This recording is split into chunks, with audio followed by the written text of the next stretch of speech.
இதை மட்டுமே நான் சொல்றேன். அக்னியோ அதை இந்திரனையோ வழிபடும் பொழுது எனக்கு அது வேணும் இது வேணும்னு தான் கேட்கறாங்க.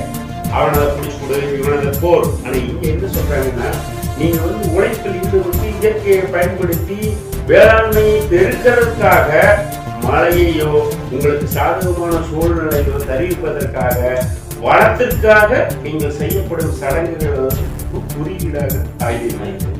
தாயினுடைய வயிற்றிலிருந்து தான் எல்லாம் வருது அப்படிங்கிறது தான் நம்மளுடைய சாங்கியத்தினுடைய ஒரு இது கூட.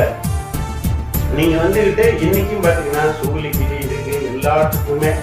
இப்ப நீங்க என்ன பண்ணுங்கன்னா, மழை வரல அப்படின்னு இந்த தண்ணீர் தெரியுற படத்துல ரொம்ப நீங்க பேசிட்டே இருக்கீங்க. அதுக்கு மழை வரலன்னு சொல்லிச்சுன்னா ஒரு ஆட்டை வச்சு பொங்க வச்சா போதும் அப்படின்னு பூசாரி சொல்றது கிண்டல் அடிப்பாங்க. ஐயா மக்களுடைய நம்பிக்கை சேரு. ஆனா என்ன அப்படின்னு கேட்டீங்கன்னு சொல்லிச்சுன்னா, இந்த செய்தியிலேயே நம்ம தொடர்ச்சியாக நம்ம சமூகம் கடைபிடிக்கல. அது ஒரு நம்பிக்கை சார்ந்தது. மழை வரும்போது நீர்நிலைகளை எல்லாம் தேக்கி பின்னாண்ட பயன்படுத்தி ஒரு மறுநிலத்துக்கு கொண்டு போகக்கூடிய இதெல்லாம் வந்துடுது. அறிவியல் போக்குவரத்து இதெல்லாம் நம்ம தள்ளப்பட்டுருது. இன்றைக்கு நம்ம கோயில்ல ஆடி மாசம் தொடங்கி பார்த்தீங்கன்னு சொல்லிச்சுன்னா அந்த முதல் பதிக்கமம் தான் வருது.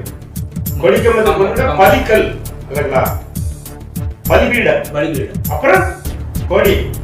அப்ப இங்கெல்லாம் நிறைய விஷயங்கள் இருக்கு. அப்புறம் தான் நம்மளுடைய இதெல்லாம் அதனால என்ன இருக்குன்னு சொன்னா, இந்த திராவிட நாகரிகத்துக்கு அடிப்படையாக இருப்பது அப்படின்னா, திராவிடம் என்ற சொல் ஆரியருக்கு எதிர்ப்புறமா வைக்கப்பட்டது. இது அரசியல் கலைக்காதீங்க.